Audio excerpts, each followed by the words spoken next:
My brother made a family tree for our parents' 50th anniversary, but left out my black husband and our mixed kids, just my name with a blank space. When I showed up with my own version that included my family's white II veteran grandfather and first black nurse grandmother, he stayed silent at the party. 3 days later, CPS showed up at 7 a.m. with police claiming we were guilty of severe neglect because our kids walked to school with friends and we have African masks on our walls, then started a months-long campaign using his financial firm connections to destroy our lives. When my brother Dale announced his big family tree project for our parents' 50th anniversary, my kids were the first people I told. They're mixed. My husband Jerome is black and I'm white, and honestly, they rarely get invited to the official family stuff. Dale always has some excuse about keeping things traditional or simple, but I figured a family tree would be different. When I told them, my daughter Aisha literally screamed with joy, "We're gonna be on grandma's wall with everybody else," and my son Marcus started drawing our branch immediately. They get so excited when they're actually included in family things. It breaks my heart how rare it is. 2 weeks before the anniversary party, Dale sent me his draft to review. I opened it expecting to see my beautiful family, but there we were, me, alone on my branch. No Jerome, no kids, just my name with a tasteful blank space next to it. I called him immediately, trying to keep my voice steady. "Where's my family, Dale?" He cleared his throat. "Look, I'm trying to keep it clean for the presentation. You know how some of the older relatives are." That's when I decided, screw it. If he wouldn't include us, I'd make my own. I spent 3 days creating the most beautiful family tree you've ever seen. Found photos of Jerome's family going back 4 generations. His grandfather who served in World War II. His grandmother who was one of the first black nurses in our state. Our kids' baby photos mixed with their latest school pictures. Everyone who made us who we are. When I showed the kids, Marcus whispered, "We look like we belong there, Mom." "Yeah, baby, you do." The anniversary party was at Dale's country club. Of course it was. I waited until after his PowerPoint presentation of our lily white lineage, then stood up during the toast portion. "I have something to add," I announced, pulling out my poster board. The room went dead silent as I unveiled our complete family tree. Dale forgot a few people, so I helped him out. You could hear a pin drop. Then Jerome's mom started clapping. Then my kids. Then a few cousins I hadn't talked to in years. But Dale? His face went from red to purple to white. He didn't say a word during the party, just kept shooting looks at Jerome like he'd committed some crime by existing. I should have known that silence was dangerous. 3 days later, 7 a.m., pounding on the door. CPS workers with a police escort said they'd received reports of severe neglect and dangerous living conditions. They pushed past Jerome, started photographing everything. The traditional African masks on our walls, violent imagery exposed to children, the fact that Aisha and Marcus walked to school with their friends, lack of supervision, Jerome teaching Marcus to cook, child labor. The worker, this smug-looking woman who kept side-eyeing Jerome, actually wrote down that our kids seemed coached when they said they were happy. "We need to speak to the children privately," she announced. When I protested, she said, "That's exactly what a guilty parent would say." I watched them take my babies into their bedroom, heard Aisha crying through the door. Marcus kept saying, "We didn't do anything wrong. We're happy. Please." 45 minutes they were in there. 45 minutes of Jerome pacing, hands shaking, whispering, "They're gonna take them. Just like everyone said would happen when we got married. They're gonna take our babies." When they finally came out, the lead worker said they'd have to do a full investigation, said the kids showed signs of identity confusion and divided loyalties, said maybe they'd be better served in a more stable environment. Jerome's mom had to physically hold me back. The next 2 weeks were hell. Interviews, home visits, they contacted the kids' schools, their doctors, even their friends' parents. Every normal parenting decision became evidence. We let them pick their own hairstyles, parents refusing to guide children. They speak a little AAVE at home, inappropriate language exposure. The Black History Month project where they presented on both sides of their heritage, forcing racial politics on minors. I knew it was Dale. Had to be. The timing, the specific complaints. He was the only one who knew enough about our daily life to weaponize it like this. But proving it, that was another story. It took hiring a lawyer we couldn't afford, and 3 months of pure terror before CPS finally closed the case. Unsubstantiated, they said. Like they were doing us a favor. Like they hadn't tried to rip our family apart based on one Rax relative's lies. The kids still have nightmares. Aisha won't let me out of her sight. Marcus stopped drawing family pictures. But here's the thing about Dale. He made one mistake. He used his work email to file the complaint. And Jerome's cousin? She works IT for the state. I spent the next few days staring at that last line I'd written. The rest of the story, like it was something simple, something I could just package up and share, but my hands kept shaking every time I tried to type more. Jerome found me at the kitchen table at 3 a.m., laptop open, cursor blinking. He wrapped his arms around me from behind, and I felt him reading over my shoulder. When he got to the part about the CPS visit, his whole body tensed. "You writing about it helps," he whispered. "Maybe other families going through this need to know they're not alone." I nodded, but couldn't speak. Aisha had woken up screaming again an hour earlier, convinced someone was taking her away. Marcus had started sleeping on our bedroom floor, dragging his blanket in silently each night. The next morning, I called Jerome's cousin Nathy. She worked in the state IT department, and when I'd mentioned Dale using his work email, her voice had gotten sharp. "Work email? From his company account?" She paused. "That's traceable. Everything going through state systems gets logged." My heart started racing. "Could you?" "I'll look into it. Legally, of course. Public records and all that." While waiting for Nathy's investigation, life had to continue. The kids still needed to go to school, though now I walked them all the way to the door instead of letting them go with friends. Their teachers had been questioned during the CPS investigation, and I could see the way some of them looked at us now, careful, distant, like we were dangerous. At pickup one afternoon, Marcus's teacher pulled me aside. She glanced around nervously before speaking. "I wanted you to know, during the investigation they asked specifically about Marcus's drawings, whether he drew concerning images. I told them he draws beautiful family portraits, but they seemed disappointed by that answer." My stomach dropped. Did they say who reported the concern about his drawings? She shook her head, but her eyes flicked toward the parking lot where Dale's wife Sandra was loading her own kids into their SUV. Sandra, who volunteered in the art room. Sandra, who had access to all the children's work. That evening, I found Marcus in his room, coloring books untouched. He was just sitting on his bed, said, staring at the wall where his family portraits used to hang. I'd taken them down during the CPS visits, afraid they'd find something else to criticize. Want to draw with me? I asked, sitting beside him. He shook his head. What if I draw something wrong again? You never drew anything wrong, baby. Not ever. Then why did those people come? I pulled him close, feeling his little body trembling. Because sometimes people do mean things when they're angry, but you didn't do anything wrong. Jerome appeared in the doorway with Aisha. She was clinging to his hand, something she'd started doing constantly since the investigation. Our confident, independent girl had become a shadow, following one of us everywhere. Family meeting, Jerome announced, his voice deliberately light. Kitchen table. We gathered around, and Jerome pulled out a piece of paper. We're making a list, he said. All the good things about our family. Why? Aisha asked suspiciously. Because sometimes when bad things happen, we forget the good stuff, so we're going to remember. Marcus picked up a crayon tentatively. Can I write that Daddy makes the best pancakes? Absolutely, I said, blinking back tears. We spent an hour adding to the list. Small things, silly things, important things. By the end, both kids were almost smiling. Almost. That night, after they were asleep, Jerome and I sat on the porch. The weight of everything pressed down on us. My mom called today, he said quietly. Dale showed up at her church. I stiffened. What? Asking questions about us, pretending to be concerned. Said he was worried about the kids' home environment. That manipulative. She shut him down. Told him if he had concerns, he should talk to us directly. But Sarah, he paused. My mom said several church members were listening. Now they're all concerned too. The pattern was becoming clear. Dale wasn't done with just the CPS report. He was conducting a campaign, spreading his poison throughout our community. Death by 1,000 cuts. My phone buzzed. Nathy, can you meet tomorrow? Bring Jerome. I found something. We met at a coffee shop downtown, far from our neighborhood. Nathy looked serious as she slid a folder across the table. I couldn't access the actual email, she said carefully, but I found the system logs. Multiple emails from Dale's work account to state agencies, not just CPS. My hands trembled as I opened the folder. Department of Health, Department of Education, even Animal Control. He reported us to Animal Control? Jerome's voice was incredulous. Said you had dangerous dogs that threatened neighborhood children, Nathy explained. They closed it immediately since you don't have any pets. Page after page of complaints, all filed within days of the anniversary party, all from Dale's work email, all targeting our family from different angles. This is harassment, I breathed. This has to be illegal. Nathy nodded. It could be, but proving intent is hard. Unless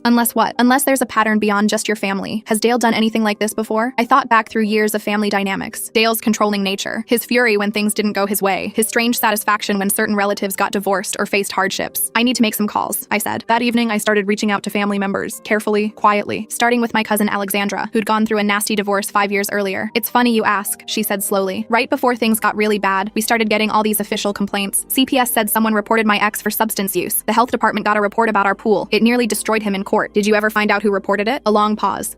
But Dale was the one who told me I should file for divorce in the first place. Said he had concerns about my ex. One call led to another. My aunt's adopted daughter who'd faced sudden scrutiny from immigration services. My cousin whose home daycare got reported for violations that didn't exist. Always after some conflict with Dale. Always from anonymous reports. We need to document everything, Jerome said as I hung up from the fifth similar story. Build a timeline. But even as we gathered evidence, daily life grew harder. The kids' playdate invitations dried up completely. Parents whispered at school pickup. Our previously friendly neighbors became cold, distant. Then came the church incident. We'd attended Jerome's family church for years. It was one of the few places where our mixed family felt completely welcomed. That Sunday started normally, until Pastor Williams asked to speak with us after service. I've been getting calls, he said uncomfortably. Concerns about your family situation. From Dale? Jerome asked directly. The pastor's silence was answer enough. What kind of concerns? I pressed. That the children are being raised in a confusing environment. That they're being taught to reject their heritage. He looked pained. I know it's nonsense, but several members have expressed worry. I felt something break inside me. This safe space, this sanctuary for our family, was being poisoned too. As we walked to our car, Aisha tugged on my hand. Why was Pastor Williams sad? It's complicated, baby. Is it because of what happened with those people who came to our house? I knelt down to her level. Some people don't understand families like ours, but that's their problem, not ours. She nodded solemnly, but I could see the hurt in her eyes. Another piece of innocence chipped away. That night, I lay awake thinking about the investigation folder, about the pattern emerging, about how Dale had weaponized systems meant to protect children to terrorize them instead. Jerome stirred beside me. You're planning something. Maybe. Whatever it is, we do it together. I turned to face him. He's not going to stop. The CPS case is closed, but he's just moving to other tactics. The church, the community, probably our jobs next. So what do? We stop playing defense. The next morning, I called in sick to work and started my research. Dale worked for a mid-sized financial firm, one that prided itself on integrity and community values. Their website featured diverse families, smiling children, promises of ethical practices. I wondered what they'd think about an employee using company resources to harass a mixed-race family, but I needed more than just speculation. I needed proof that would be undeniable, and that meant getting help from someone I'd been avoiding, my mother. I picked up my phone with trembling fingers. My mother and I had barely spoken since the anniversary party. She'd sat there in silence while Dale presented his whitewashed family tree, never once standing up for her own grandchildren. But she held a key position in our family dynamics, and more importantly, she knew Dale's history better than anyone. She answered on the third ring, her voice cautious. I could picture her in her pristine kitchen, probably arranging flowers or polishing silver, anything to keep her hands busy while avoiding difficult conversations. I explained what I needed, keeping my voice steady and factual. There was a long pause before she responded. When she finally spoke, her words were measured, careful. She admitted she'd noticed patterns over the years, but had always dismissed them as coincidence. The way certain family members faced sudden troubles after crossing Dale, the anonymous complaints that seemed to follow family conflicts. She agreed tried to look through old family correspondence and calendars, though her reluctance was palpable. Before hanging up, she mentioned something that made my blood run cold. Dale had recently been promoted at his firm, given oversight of their community outreach programs that included partnerships with local schools and social services. That afternoon, while the kids were at school, I drove to the public library. I needed to research without leaving digital footprints on our home computer. The librarian, an older woman who'd helped Marcus with his first library card, gave me a strange look but directed me to the research computers. I spent hours digging through public records, business directories, and social media. Dale's company, Meridian Financial Services, had an impressive online presence. Their community involvement page showed Dale shaking hands with school board members, presenting checks to youth programs, speaking at Chamber of Commerce events. He'd built himself a reputation as a pillar of the community. My phone vibrated. A text from Jerome. Marcus's teacher had called him in for an unexpected parent conference. My stomach dropped as I rushed to the school. The meeting was already in progress when I arrived. Jerome sat across from Marcus's teacher, the principal, and the school counselor. Their faces were grave. On the table between them lay several of Marcus's drawings. The principal cleared his throat and began explaining their concerns. Marcus had been drawing pictures of his family again, but now they included dark figures lurking at the edges. In one, a shadow loomed over our house. In another, faceless people surrounded our family tree. The counselor leaned forward, her voice dripping with false concern. She suggested Marcus might benefit from additional support, perhaps through one of their partner programs. She slid a brochure across the table. My heart sank when I saw the Meridian Financial Services logo at the bottom. Their Healthy Families initiative offered counseling and family support services. Jerome's hand found mine under the table, squeezing tight. We both understood the trap, refused the help, and we'd look like negligent parents. Accept it, and Dale would have direct access to our family through his company's program. We thanked them for their concern and said we'd discuss it at home. As we walked to our cars, Jerome's jaw was clenched so tight I worried he'd crack a tooth. We agreed he'd pick up Aisha while I went home to think. Back at the house, I found a package on the doorstep. No return address, but I recognized my mother's handwriting. Inside were photocopies of old letters, calendar pages, and family newsletters dating back 15 years. She'd used sticky notes to mark relevant sections. The pattern was undeniable. Every time someone challenged Dale or threatened his control over family narratives, troubles followed. My cousin who'd wanted to bring her girlfriend to Christmas dinner suddenly faced a tax audit. This is like watching a trap close in slow motion, and I just want to reach through and protect them all from this awful manipulation that's spreading into every safe place they. My uncle who'd questioned Dale's handling of Grandpa's estate found himself reported for elder abuse. The dates lined up perfectly with family conflicts. One sticky note in my mother's shaky handwriting simply said, "I should have seen it sooner. I'm sorry." The front door burst open. Aisha ran in, tears streaming down her face. Jerome followed, his expression murderous. At school pickup, several parents had pulled their children away from Aisha, whispering about the family under investigation. One mother had actually told her daughter not to play with kids from an unstable home. I held my daughter as she sobbed, feeling rage build in my chest. Dale wasn't just targeting Jerome and me anymore. He was destroying our children's lives, isolating them, making them outcasts in their own community. That evening, Nathy called with an update. She'd found something interesting in the system logs. Dale's emails to various agencies had all been sent during business hours from his work computer. But here was the kicker. They'd been routed through the company's secure server, the one used for sensitive financial data. That meant they'd have detailed logs, backups, maybe even the actual email content. The problem was accessing it. Nathy explained that while she could see the routing information, getting the actual emails would require either a warrant or someone with admin access at Meridian Financial Services. I thought about Dale's position, his new oversight role, his carefully cultivated reputation. Then I thought about my children's tears, Jerome's shaking hands, the way our family was being systematically destroyed. The next few days blurred together. I documented everything obsessively, every strange look at school pickup, every canceled play date, every whispered conversation that stopped when we approached. Jerome threw himself into research, finding other families who'd been targeted by similar campaigns. Most were too scared to talk, but a few shared their stories. One mother, whose mixed-race family had been reported repeatedly until they moved out of state, gave us valuable advice. She told us to document everything, but also to start building our own network, find allies, create our own narrative, make it harder for Dale to isolate us. We started small. Jerome's mother organized a dinner at her church, inviting families who'd been supportive. We shared our story, not asking for anything, just wanting people to know the truth. The response was mixed, but several families expressed outrage at what had happened. Marcus's art teacher, the one who'd warned me about the investigation, quietly began displaying his family portraits in the classroom again. She made a point of praising his work in front of other parents. Small acts of resistance, but they mattered. Then came the workplace incident. I'd returned to work after my sick day, trying to maintain normalcy. My supervisor called me in for a meeting. Someone had sent an anonymous email to HR, expressing concern about my emotional stability and fitness for work. The email suggested I might be a danger to myself or others, recommended a psychological evaluation. My supervisor, thankfully, knew me well enough to be skeptical. She showed me the email. The language was formal, corporate, peppered with HR terminology. Exactly the kind of language someone in financial services might use. I broke down and told her everything. The family tree, the CPS investigation, the ongoing harassment. She listened, her face growing darker with each detail. When I finished, she leaned back in her chair and told me something that changed everything. Her brother worked at Meridian Financial Services, in IT. The meeting that followed felt like something out of a spy movie, except we were just three adults in a Starbucks, talking in hushed voices over overpriced coffee. My supervisor's brother, Chen, was a soft-spoken man who radiated quiet competence. He listened to our story without interrupting, occasionally nodding or asking for clarification. When we finished, he sat silently for a long moment, then pulled out his laptop. He explained that Meridian's email system had recently been upgraded. During the migration, he'd been tasked with backing up all historical data, including emails sent through the secure server, including Dale's emails. The ethical implications weighed on him visibly. Accessing those emails without authorization would be a violation of company policy, possibly illegal. illegal. But as he looked at the photos of my children on my phone, saw Aisha's tear-stained face and Marcus's fearful eyes, something shifted in his expression. He told us he needed time to think. We exchanged numbers and parted ways, but I could see the conflict in his eyes. He was a good man being asked to choose between his job and justice. While we waited for Chen's decision, Dale escalated again. The letter arrived on a Tuesday, formal and cold. Dale was invoking his rights as a family member to request a welfare check on our children. He cited the CPS investigation, the concerns raised at school, the need for additional oversight. He'd copied extended family members, painting himself as the concerned uncle just trying to protect innocent children. Several relatives called that day. Some offered support, others expressed worry. The family was dividing, battle lines being drawn. My aunt suggested maybe the kids would benefit from spending time in a more stable environment, just temporarily. My cousin wondered if we were being too defensive, asked if maybe Dale had valid concerns. Jerome's family rallied around us, but I could see the strain wearing on him. He'd grown up facing racism, but this was different. This was targeted, personal, relentless. It was breaking him down in ways I'd never seen before. That night, I found him in Marcus's room, watching our son sleep. His shoulders shook with silent sobs. When I wrapped my arms around him, he whispered his deepest fear, that maybe we should have listened to everyone who warned us about mixed relationships, that maybe our love had doomed our children to this pain. I held him tighter and reminded him of our wedding vows, of the life we'd built, of the strength our children showed every day. We would not let Dale win. We would not let hate destroy our family. The next morning brought unexpected hope. Chen called, his voice resolved. He'd found the emails, all of them, not just to CPS, but to the health department, the school board, even to specific parents in our community. Dale had been methodical, calculating, using his professional email to lend credibility to his lies. But Chen had also found something else. Dale had used his company position to access background check services, running searches on Jerome and his family. He'd used company resources to research our finances, our employment history, even our medical records. All clear violations of company policy and possibly federal law. Chen couldn't give us the emails directly, but he could ensure they were discovered through proper channels. He'd already scheduled a routine security audit for the following week, one that would flag unusual activity on the secure server. The trail would lead directly to Dale. While we waited for Chen's audit, I worked on building our case. The photocopies from my mother revealed more patterns. Dale's harassment campaigns always followed the same trajectory. Anonymous complaints to authorities, whisper campaigns in the community, isolation of the target, escalation until the family either capitulated or left. But we weren't leaving, and we weren't capitulating. I reached out to every family member who'd been targeted over the years. Some were too traumatized to revisit their experiences, but others were angry enough to share their stories. My cousin, whose home daycare had been shut down after false reports. My aunt's adopted daughter, who'd been investigated by immigration services. The patterns were identical, the tactics consistent. Jerome's cousin Nathy made another discovery. The state's database showed unusual access patterns for our family's records. Someone had been repeatedly checking for updates on the CPS case, monitoring school records, even accessing traffic violation databases, all from terminals that traced back to Meridian Financial Services IP addresses. The evidence was mounting, but Dale wasn't standing still. He showed up at Aisha's dance recital, sitting in the front row with a concerned expression. He approached other parents during intermission, expressing his worries about his niece's home situation. By the time Aisha took the stage, I could feel the weight of judgmental stares from around the auditorium. Aisha danced beautifully, but I could see her scanning the audience, noting the cold faces, the whispered conversations. My brave girl's smile faltered for just a moment before she forced it back in place. Another piece of her childhood innocence stripped away. After the recital, as other children received flowers and congratulations, several parents steered their kids away from Aisha. She stood there in her sparkly costume, confusion and hurt written across her face. Marcus grabbed her hand and they stood together, two mixed-race children learning too young that the world could be cruel. That image broke something in me, or maybe it forged something new. A determination harder than steel, sharper than glass. The security audit at Meridian began on schedule. Chen kept us informed through careful, coded messages. The IT team had found the anomalies. Questions were being asked. Dale's computer was being examined, but Dale must have sensed the walls closing in. He made one last, desperate play. The police showed up on a Friday evening. They'd received a report of a domestic disturbance at our address. Neighbors peered through curtains as the officers questioned us separately. They found nothing, of course, but the damage was done. We were now the family who'd had the cops called on them. Another mark against us in the community's eyes. Jerome's mother arrived while the police were still there. She marched up to the lead officer and demanded to know who had made the report. The officer couldn't say, but she didn't need him to. We all knew. That weekend, something shifted in our extended family. My mother, who'd been silent for too long, finally found her voice. She called a family meeting, using her position as matriarch to demand attendance. Even Dale couldn't refuse. The meeting was held at my parents' house, in the same living room where Dale had planned to display his whitewashed family tree. My mother had prepared meticulously. She'd created her own presentation, complete with timelines, documentation, and irrefutable evidence of Dale's pattern of harassment. Family members arrived in waves. Some came to support Dale, others out of curiosity. Jerome's family came in force, a united front of love and protection. My children sat between us, Aisha holding my hand, Marcus leaning against Jerome. My mother stood before the assembled family, age showing in her stooped shoulders but steel in her voice. She began with an apology for years of silence, for choosing comfort over courage, for allowing Dale's poison to spread unchecked through our family. Then she presented the evidence. Every incident, every false report, every family member who'd been targeted. The room grew quieter with each revelation. Dale's supporters began shifting uncomfortably. His wife Sandra's face went pale as she recognized her own involvement. Dale tried to interrupt, to deflect, to deny, but my mother had come prepared. She had dates, times, patterns that couldn't be explained away. She showed how every campaign followed family conflicts, how Dale had weaponized systems meant to protect families to destroy them instead. The turning point came when Alexandra spoke up. I'm feeling such a mix of emotions watching Jerome's mother stand up to those officers and demand answers. She She's showing such fierce protective love for her family right now. And then seeing the narrator's mother finally finding her courage after all those years of staying quiet, preparing all that evidence and calling everyone together, it takes so much strength to admit you were wrong and then actually do something about it. My cousin, who'd lost her ex-husband to Dale's manipulation, stood and shared her story. Then another cousin, then an aunt. One by one, family members revealed years of pain, manipulation, and fear. Dale's mask finally slipped, his face contorted with rage as he accused everyone of conspiring against him. He ranted about maintaining family standards, protecting the family name, keeping bloodlines pure. The words hung in the air like poison, his true nature finally exposed for all to see. Sandra grabbed their children and left, her face a mixture of horror and dawning realization. Other family members followed, distancing themselves from Dale's venom. But Dale wasn't finished. He turned on Jerome, spewing raxed vitriol that made my children flinch, and Jerome's family rise to their feet. My father, who'd been silent throughout, finally stood. He walked to Dale, his son, his pride and joy, and told him to leave, to never return, that he was no longer welcome in their home or their lives. Dale left, but not before promising this wasn't over, that he had resources, connections, ways to ensure we'd regret crossing him. The threat hung in the air long after his car disappeared down the street, but something had fundamentally changed. The family had seen Dale's true face. The silence that had protected him for years was broken. We were no longer isolated, no longer fighting alone. Chen's audit at Meridian was concluding. The evidence was damning. Dale had used company resources for personal vendettas, accessed confidential information without authorization, violated numerous policies and possibly laws. The company's legal team was now involved. We prepared for Dale's final desperate moves, but we were ready now. We had documentation, witnesses, a support network. Most importantly, we had truth on our side. The kids were slowly healing. Marcus had started drawing again, tentative sketches of our family tree with strong roots and branches reaching toward the sun. Aisha was finding her confidence again, supported by friends whose parents had heard the real story. But we knew Dale wouldn't go quietly. His entire identity was built on control, on maintaining his version of family perfection. Now that his mask had slipped, he had nothing left to lose. The call from Chen came on a Tuesday morning. Dale had been suspended pending investigation. His computer had yielded a treasure trove of evidence, not just about us, but about other employees he'd targeted, competitors he'd sabotaged, a pattern of abuse stretching back years. Meridian was moving toward termination, but more importantly, they were cooperating with authorities. The FBI had been notified about potential violations of federal law regarding unauthorized access to personal information. Dale's carefully constructed world was crumbling. We should have felt victorious, but mostly we felt exhausted. The fight had taken everything from us, our sense of security, our children's innocence, our faith in family. But it had also shown us something powerful, that love could endure hatred, that truth could overcome lies, that our mixed, beautiful, imperfect family was worth fighting for. As I tucked my children into bed that night, Aisha asked if Uncle Dale would ever hurt us again. I couldn't promise her that he wouldn't try, but I could promise that we would face whatever came together, that our family tree, with all its diverse branches, would continue to grow strong and beautiful. The real work of healing was just beginning. There would be therapy, difficult conversations, trust to rebuild. Dale's poison had spread far, and cleaning it out would take time, but for the first time in months, I felt hope. Jerome found me on the porch later, 2 cups of tea in his hands. We sat in silence, processing everything that had happened. The investigation at Meridian was ongoing. Dale was fighting back, hiring lawyers, making threats, but his power was broken, his reputation destroyed, his weapons turned against him. My mother called as we sat there. She'd been going through more family records and found something interesting. Dale's pattern went back further than we'd thought. Even in college, there had been incidents. Roommates who'd crossed him and faced mysterious troubles. Professors who'd given him poor grades and found themselves under investigation. The full scope of Dale's pathology was staggering, but it also explained so much. Why family members had learned to stay quiet. Why challenging him always brought consequences. Why he'd reacted so violently to our family tree. We weren't just mixed race. We were living proof that his worldview was wrong. That love could cross boundaries he believed were sacred. That families could be beautiful in their diversity. Our very existence challenged everything he believed, and he'd tried to destroy us for it, but he'd failed. Despite everything, despite the pain and fear and isolation, we were still here, still together, still a family. The next phase would bring new challenges, legal proceedings, family rifts to heal, a community to rebuild trust with. Dale wouldn't give up easily. His kind never did. But we were ready now. We had allies, evidence, and most importantly, we had each other. As Jerome and I headed inside, I thought about the family tree that had started it all. Dale's version, pristine and white and empty of our children's faces, and our version, colorful and complex and beautiful in its truth. I knew which one would endure. Love always outlasts hate. Truth always overcomes lies. And family, real family, isn't about blood purity or maintaining appearances. It's about choosing each other again and again, especially when the world tries to tear you apart. The battle with Dale wasn't over, but the war, we'd already won that. Every time Marcus drew our family, every time Aisha danced with joy, every time Jerome and I chose love over fear, our family tree would continue to grow, branches reaching in all directions, roots deep and strong, and Dale's bitter legacy would wither and fade, remembered only as a cautionary tale about the poison of prejudice and the price of silence. Tomorrow would bring new challenges, but tonight, our family was safe, together, and whole, and that was enough. The next morning brought chaos. Dale had been fired from Meridian Financial Services, and he blamed us entirely. He showed up at our house at 6 a.m., pounding on the door until Jerome went outside. I watched through the window as Dale gestured wildly, his face red with fury. Jerome stood calm, arms crossed, letting Dale exhaust himself with accusations and threats. When Dale finally left, Jerome came back inside and immediately started checking all our locks. We both knew this was just the beginning of Dale's meltdown. By noon, our phones were ringing nonstop. Dale had called every family member, spinning wild tales about how we'd destroyed his career through lies and manipulation. Some relatives saw through it immediately, but others wavered. My elderly aunt called, confused and upset, asking why we would ruin Dale's life life over a family tree disagreement. I spent hours on the phone, calmly explaining the documented evidence, the pattern of harassment, the company's own investigation findings. Some family members understood, others remained skeptical. The family divide deepened. Marcus came home from school that day with a note from his teacher. She wanted us to know that someone had called the school claiming to be a concerned relative, asking about our children's attendance records and academic performance. The school had refused to provide information, but she thought we should know. That evening, we discovered Dale had created a social media account under a fake name, posting in local parent groups about the dangers of letting children from unstable homes interact with their kids. Jerome's tech-savvy nephew helped us document everything before reporting the accounts. The next few days became a blur of defensive actions. We installed security cameras after finding our garbage cans overturned and mail scattered. We varied our routes to school and work after noticing the same car following us twice. We kept the kids close, explaining in age-appropriate terms that Uncle Dale was having some problems, and we needed to be careful. Chen called with an update. Meridian's investigation had expanded. They'd found evidence of Dale misusing company resources going back years, client information accessed without authorization, expense reports that didn't add up, background checks run on business rivals' families. The company was now working with law enforcement on potential criminal charges, but Dale's behavior grew more erratic. He started showing up at places we frequented, the grocery store, where he'd loudly tell anyone who'd listen about his ungrateful sister who'd destroyed his life, the park, where he'd sit on a bench watching our kids play until we left, always careful to stay just within legal boundaries, never quite crossing into restraining order territory. Sandra reached out through my mother. She was filing for divorce and wanted to share information. We met at a neutral location, and she handed over a box of documents, financial records showing Dale had hidden assets, emails where he discussed his plans to discredit various family members, a journal where he detailed his grievances against anyone who'd ever challenged him. Among the papers was something that made my stomach turn. Dale had been researching boarding schools for troubled children, specifically ones that accepted court-ordered placements. He'd bookmarked articles about gaining emergency custody of nieces and nephews. His plan had been bigger than we'd realized. The information from Sandra proved valuable when Dale made his next move. He filed a complaint with the state bar against our lawyer, claiming we'd obtained legal services through fraudulent means. He contacted Jerome's employer, suggesting they investigate Jerome's work history. He even reached out to my publisher, claiming I was an unfit mother who shouldn't be writing children's books. Each attack required a response. Our lawyer easily defeated the bar complaint. Jerome's employer, who'd known him for 15 years, dismissed Dale's allegations immediately. My publisher, familiar with Dale's type, thanked me for the heads up and blocked his emails. But the stress was taking its toll. Aisha had started having panic attacks at school. Marcus wet the bed for the first time in years. Jerome developed insomnia, spending nights staring out windows, watching for Dale's car. I found myself jumping at every unexpected noise, checking locks obsessively, planning escape routes from every room. Then came the breakthrough we'd been waiting for. The prosecutor's office contacted us. Based on Meridian's investigation and the evidence of systematic harassment, they were filing charges against Dale. Misuse of computer systems, identity theft, harassment, and filing false reports. Each charge carried potential jail time. Dale's arrest happened on a Thursday morning. We weren't there to see it, but my mother called, crying. She'd watched from her window as police led him away in handcuffs. Despite everything, she still loved her son, still grieved for the man he could have been. The family reactions were swift and divided. Some rallied around Dale, convinced he was being persecuted. Others finally understood the depth of his actions. The extended family split into camps, with heated arguments erupting at every gathering. We focused on our immediate family's healing. The kids started therapy with a specialist in family trauma. Jerome and I joined a support group for families dealing with harassment. Slowly, carefully, we began rebuilding our sense of security. Dale's legal troubles multiplied. I can feel how exhausted Jerome must be staying up all night watching for Dale's car and checking locks. It's so brave of Sandra to come forward with all those documents about Dale's plans, especially that horrible part about boarding schools for the kids. As news of his arrest spread, other victims came forward. A former coworker whose career he'd sabotaged, a neighbor whose dog he'd repeatedly reported until they'd been forced to rehome it, a college roommate who'd left school after mysterious accusations surfaced. The prosecutor built a comprehensive case showing decades of targeted harassment. We attended every court hearing, sitting quietly in the back, bearing witness. Dale's expensive lawyer tried various defenses, painting him as a concerned family man, a victim of misunderstanding, a successful businessman brought down by jealous relatives, but the evidence was overwhelming. During one hearing, the prosecutor presented the emails Dale had sent to CPS about us. Reading them in open court, hearing the calculated lies designed to tear our family apart, I had to leave the room. Jerome found me in the hallway, shaking with delayed rage and relief. The trial date was set for 6 months out. Dale, out on bail with restrictions, was prohibited from contacting us directly or indirectly, but we still felt his presence. Family gatherings became tense affairs, with some relatives refusing to attend if we were there. Others refused to attend if Dale's supporters were there. Holiday planning became a complex negotiation. My mother aged visibly during this time. She stood by us, testified to Dale's patterns of behavior, but the cost was evident. She'd lost her son, not to death but to his own choices. She spent hours looking through old photos, trying to understand where things had gone wrong. The kids, resilient as children can be, slowly began to recover. Marcus started drawing again, not just family pictures, but elaborate adventure scenes. Aisha regained her confidence, standing up to a classmate who made comments about our family. They still had bad days, nightmares, and anxiety, but good days began to outnumber bad. 3 months before the trial, Dale violated his bail conditions. He'd sent emails to extended family members, trying to coordinate testimony against us. When the judge revoked his bail, Dale's carefully maintained composure finally cracked. He screamed in court about injustice, about family betrayal, about racial purity, his true self exposed for all to see. With Dale in jail awaiting trial, a strange peace settled over our lives. The constant vigilance relaxed slightly. We still had security measures in place, still documented everything, but the immediate threat had passed. We could focus on healing rather than than just defending. The trial itself was anticlimactic. Faced with overwhelming evidence and multiple victims testifying, Dale's lawyer negotiated a plea deal. 3 years in prison, 5 years probation, mandatory psychological counseling, and no contact orders with all victims. Dale took the deal rather than risk a longer sentence. The day of his sentencing, I sat between Jerome and my mother in the courtroom. Dale, in orange jumpsuit and shackles, looked smaller somehow. When given the chance to speak, he launched into a rambling justification of his actions, blaming everyone but himself. The judge cut him off, delivered the sentence, and it was over. Walking out of the courthouse, I felt neither triumph nor sadness, just a bone-deep exhaustion and relief. Our family had survived, damaged but intact, scarred but still standing. In the parking lot, family members gathered in awkward clusters. Some approached us with apologies, finally understanding what we'd endured. Others walked past without acknowledgement, choosing Dale even now. The family would never be the same, but perhaps that wasn't entirely bad. The silence that had protected Dale for so long was broken forever. As we drove home, Aisha asked if we could finally put our family pictures back up, all of them, even the ones we'd hidden during the CPS investigation. That evening, we did exactly that. Our walls filled again with images of our beautiful, mixed, resilient family. The healing would take time, trust would rebuild slowly. The kids would carry scars we couldn't fully erase. But we were together, we were safe, and we were free from Dale's poison at last. Our family tree, with all its diverse branches, would continue growing stronger, rooted in love rather than fear. 6 months later, life had found a new rhythm. The kids smiled more. Jerome slept through the night. I could answer the door without my heart racing. We'd learned to live with our history while not letting it define our future. Some family relationships were lost forever, but others had grown stronger through the trial. We'd found our true tribe, the people who stood by us when it mattered most. Our story wasn't unique. Too many families face harassment, discrimination, and targeted attacks for being different. But we'd survived, we'd fought back, and we'd won. Not a fairy tale victory, but a real one. Messy and complicated and ongoing. And that was enough. Thanks for watching all the way through. You are a real one. To support me and the video, like the video.